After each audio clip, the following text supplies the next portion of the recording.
예수님은 무화과 나무의 비유를 들어 징조를 통해 때가 가까움을 분별하라고 말씀하셨습니다.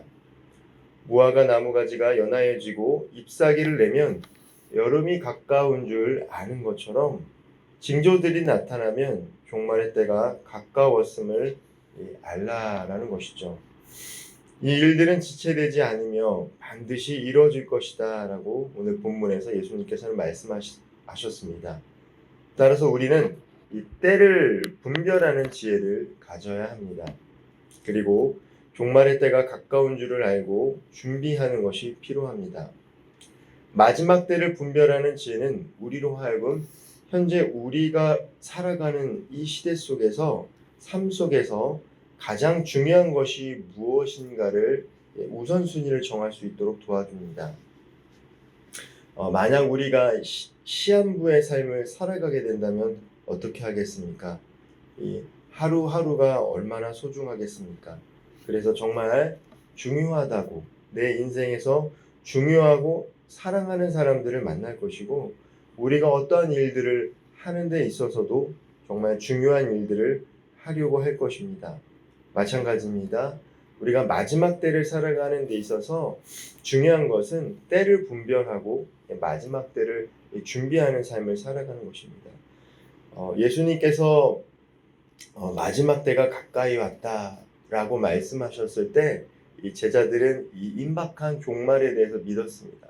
그래서 마라나타 주 예수여 어서 오시옵소서라고 매일 모여 기도하고 또 주님의 재림을 기다렸는데 그것이 어느덧 2000년이 흘렸지요. 그러나 중요한 것은 하나님께서 우리에게 말씀하셨던 것처럼 마지막 때가 우리가 언제인지는 모르지만 우리는 종말의 때를 살아가고 있다는 것입니다. 예수님의 초림부터 재림 때까지 그 기간을 종말이라고 합니다. 즉 우리는 여전히 종말의 시대를 살아가고 있습니다. 주님이 오시겠다고 했는데 오지 않았기 때문에 언제 올지 모르지만 그러나 분명한 것은 주님은 제자들에게 그리고 오늘을 살아가는 성도들에게 마지막을 분별하는 지혜를 가지라고 이야기하고 있습니다. 그 마지막을 아는 사람만이 우리들의 삶 가운데 주님이 오실 그 시간을 준비하고 살아갈 수 있기 때문입니다. 오늘 함께 말씀을 읽고 나누는 우리 모든 성도님들의 삶 가운데 때를 분별하고 준비할 수 있는 지혜를 갖도록 기도하시기를 소망합니다. 예수님은 또 한 가지 비유를 말씀해주고 계십니다. 34절 말씀 제가 다시 한번 읽어보도록 하겠습니다. 가령 사람이 집을 떠나 타국으로 갈 때에 그 종들에게 권한을 주어 각각 사물을 맡기며 문지기에게 깨어 있으라 명함과 같으니 이 비유는 우리 모두가 청직이라는 사실을 말해주고 있습니다. 하나님께서 이 땅에서 살아가는 동안 종들로 비유된 그리스도인들에게 권한을 위임하셨습니다. 즉 하나님으로 비유된 주인을 대신해서 어떠한 일을 할 수 있도록 감당할 수 있도록 우리들에게 각기 다른 물질과 시간과 재능과 건강을 허락하신 것입니다. 즉 우리의 삶은 이 땅에서 청직이다라는 것이죠. 이 비유는 마태복음 25장 달란트 비유를 생각나게 합니다. 마태복음 25장에서 달란트 비유의 핵심은 무엇입니까? 우리에게 주어진 5달란트, 2달란트, 1달란트 모두가 다 하나님께서 맡기신 것이다 라는 것입니다. 하나님께서 종들에게 주신 달란트 그거 다 하나님의 것이다 라는 것이죠. 내 것이 아니라는 것입니다. 즉 이 땅을 살아가면서 그리스도인들은 내가 노력해서 성취하고 얻었다 할지라도 이 모든 것들이 하나님께서 맡기셨다라는 청지기적 삶을 살 수 있어야 주께서 말씀하신 것처럼 우리에게 주어진 것들을 통해서 그 주님께서 말씀하신 그 위임된 권한들을 행사하고 사명을 감당할 수 있게 됩니다. 비유 속에 등장하는 주인이 종에게 권한을 위임했습니다. 그렇다면 결산할 때에 주인께서 물으실 것은 책임이다라는 것이죠. 청지기에게 권한을 줬으면 결산할 때에 책임을 묻는다는 것입니다. 달란트 비유에서도 결산의 때가 옵니다. 그리고 그 결산의 때 주님께서 그 각 종에게 나눠줬던 것들에 대한 책임을 물으시는 것처럼 오늘 함께 읽었던 본문에도 고난에는 책임이 따른다라는 것들을 우리들에게 이야기해주고 있습니다. 임무가 주어졌고 그 임무를 완수할 수 있도록 시간과 물질과 건강과 재능이 우리들에게 주어졌습니다. 따라서 우리는 현재 주어진 것을 활용해 하나님께서 각자에게 주신 사명, 하나님이 나를 통해서 이 세상을 살아가면서 어떠한 사명을 주셨을까, 그것을 내가 잘 감당하고 있는가 묵상하면서 주께서 우리에게 주신 사명이 무엇인가를 알고 그것을 성취해가는 것들이 참 중요합니다. 제가 예전에 전도사로 있을 때 우리 대학생 중에 신학생이 한 명 있었습니다.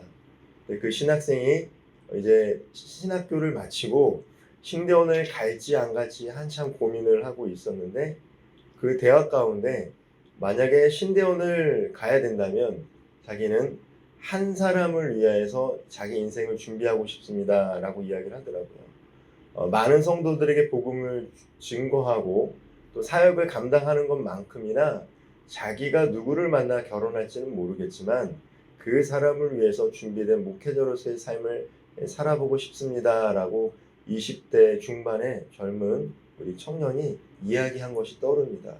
그것이 자기의 사명이다 라고 생각했다라고 합니다. 저는 그 말을 듣고 많은 감명을 받았고 여전히 기억납니다. 누군가를 위해서 준비되어진 인생을 살아가야 되겠구나. 그것이 어쩌면 단 한 명이라도 그 사람을 위해 살아가는 것이 어쩌면 우리의 사명일 수도 있겠다라는 것이죠. 사람에게는 주어진 그 임무와 사명은 각기 다를 것입니다. 그러나 분명한 것은 하나님께서 이 땅에서 이 청지기로서의 삶을 살아갈 수 있습니다. 사명은 거창한 것이 아닐 수 있죠. 내 남편, 내 아내, 그리고 내 자녀, 그 자녀가 복음을 받아들일 수 있도록 또한 그 주변 가운데 사람들에게 한 사람에게만이라도 이 사람이 예수 그리스도를 믿을 수 있도록 내 시간과 물질과 에너지와 삶을 들여주는 것 어쩌면 정말 귀한 사명일지 모르겠습니다. 분명한 것은 청지기로서의 삶을 살아가는 우리들에게 하나님께서 위임하신 일이 있다는 것입니다. 이 위임한 일을 잘 수행하기 위해서 필요한 것이 깨어있는 신앙 생활입니다. 영적으로 깨어있는 자만이 그 일들을 감당할 수 있기 때문입니다. 그리고 우리가 깨어있어야 할 이유는 주인이 언제 올지 모르기 때문입니다. 오늘 본문 32절 말씀을 제가 다시 한번 읽어보도록 하겠습니다.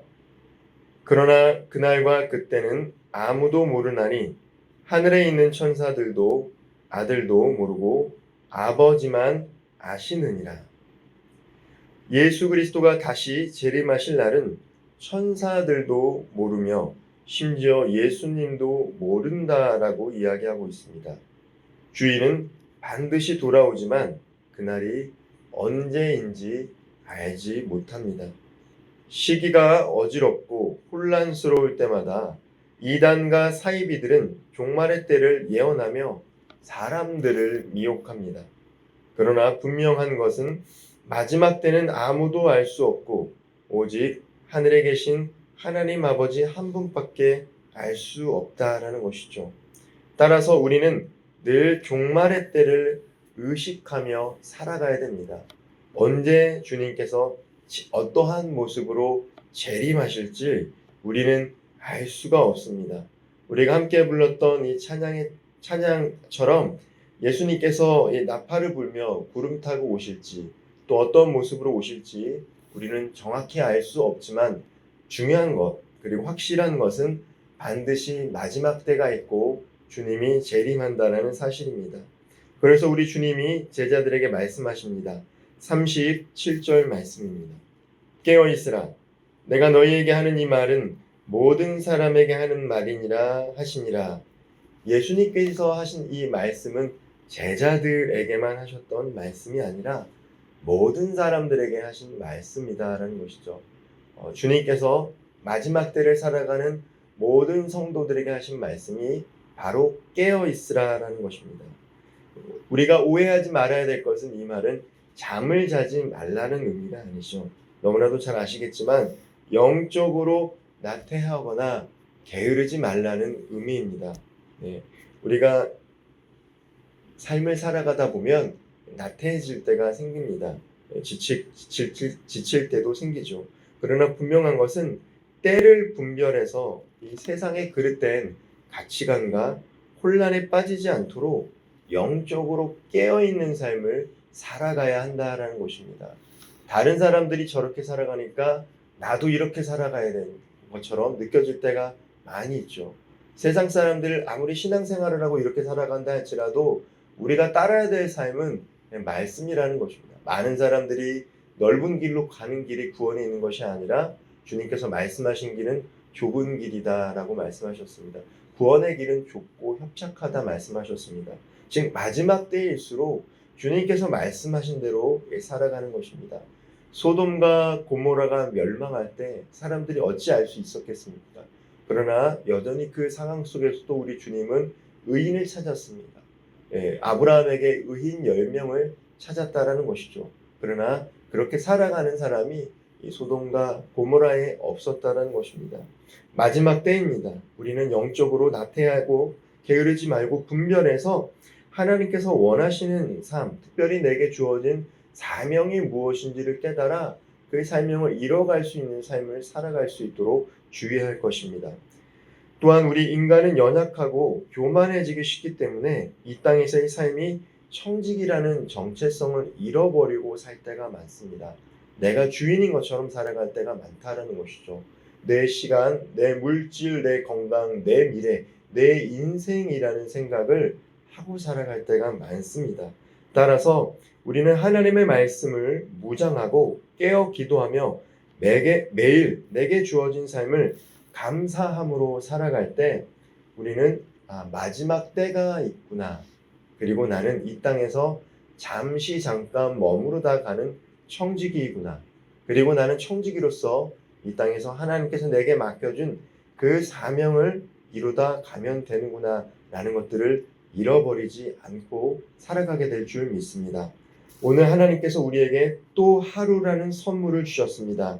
오늘도 청지기로서의 삶을 살아갈 수 있도록 무엇보다도 우리에게 이 하루를 주신 하나님에게 우리에게 맡겨진 사명들을 잘 감당할 수 있는 삶을 살 수 있도록 말씀과 기도로 깨어 기도할 수 있는 저와 우리 모든 성도님이 되기를 주님의 이름으로 축복드리겠습니다.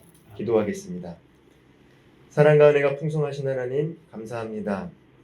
하나님께서 제자들에게 말씀하셨고 또 모든 성도들에게 말씀하셨던 것처럼 깨어 기도하기를 힘쓸 수 있도록 인도하여 주시옵소서.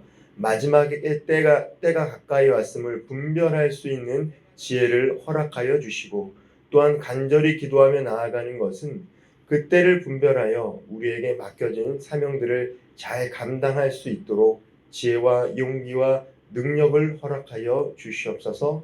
오늘도 한 사람을 만나 주님께서 원하시는 그 귀하고 복된 사명을 이뤄갈 수 있는 오늘 하루 될 수 있도록 인도하여 주시옵소서. 예수 그리스도의 이름으로 간절히 기도드리옵나이다. 아멘.